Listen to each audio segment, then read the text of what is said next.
রমজানে একটি নামাজের কথা বলবো, শত কষ্ট হলেও এই নামাজটা আপনি ছাড়বেন না, একবার হলেও এই নামাজটা আপনি পড়বেন। নবীজি এই নামাজের এত গুরুত্ব দিতেন, নবীজি বলেছেন জীবনে একবার হলেও তুমি নামাজটা পড়বে।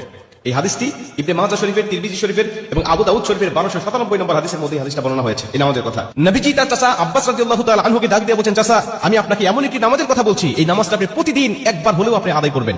চাচা যদি প্রতিদিন সম্ভব না হয়, অন্তত সপ্তাহে একবার হলেও আপনি নামাজটা পড়বেন। যদি সপ্তাহে সম্ভব না হয়, তাহলে আপনি মাসে অন্তত একবার এই নামাজটা আদায় করবেন।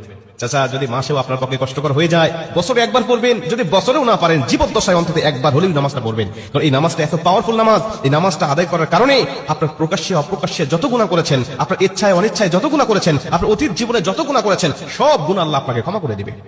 চাচা এই নামাজটার নিয়মটা একটু ব্যতিক্রম। এই নামাজটাকে বলা হয় সালাতুত তাসবিহ। এই নামাজের মধ্যে অতিরিক্ত কিছু তাসবিহ পাঠ করতে হয়।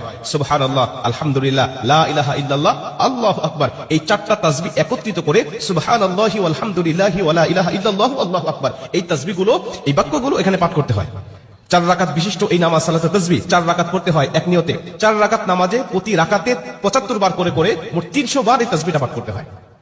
সুবহানাল্লাহি ওয়াল হামদুলিল্লাহি ওয়া লা ইলাহা ইল্লাল্লাহু আল্লাহু আকবার, এই তাসবিহটা, এই দোয়াটা 75 বার করে করে প্রতি 4 রাকাতে মোট 300 বার করে আপনি পাঠ করবেন।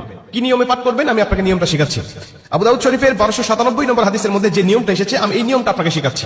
আমাদের সমাজে বেশ কিছু মানুষ বেশ কিছু নিয়ম বলে, কিন্তু আমি আপনাকে হাদিস থেকে সরাসরি নিয়মটা জানাচ্ছি। এটা আপনি রেকর্ড করে নেন, খাতা কলম থাকলে লিখে নেন। প্রয়োজনে এটা যত সোশ্যাল মিডিয়াতে যাবে, ফেসবুক ইউটিউবে যাবে, এটা আপনি সেভ করে নিজ আইডিতে শেয়ার করে রেখে দিবেন, যাতে আপনিও শিখতে পারেন, অন্য মানুষকে শেখাতে পারেন। আপনার শেখানোর কারণে কেউ যদি নামাজটা আদায় করতে পারে, ও যে সওয়াব অর্জন করবে, সওয়াবের একটা অংশ আল্লাহ আপনার আমলনামায় দান করবে।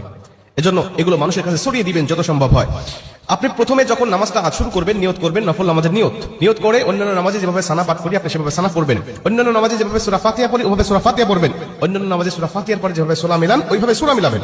সূরা মিলানোর পরে রুকুতে যাওয়ার আগে দাঁড়ানো অবস্থায় আপনি 15 বার এই তাসবিহটা পাঠ করবেন। সুবহানাল্লাহি ওয়াল হামদুলিল্লাহি ওয়া লা ইলাহা ইল্লাল্লাহু আল্লাহু আকবার, এই তাসবিহটা পাঠ করলেন 15 বার।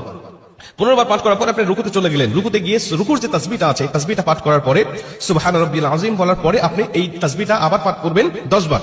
সুবহানাল্লাহি ওয়াল হামদুলিল্লাহি ওয়া লা ইলাহা ইল্লাল্লাহু আল্লাহু আকবার, এই 15 বার আর 10 বার 25 বার। এরপরে আপনি রুকু থেকে উঠে দাঁড়ালেন, দাঁড়ানোর অবস্থায় আপনি আবারও 10 বার পাঠ করবেন। তাহলে হলো 10 আর 25 35 বার।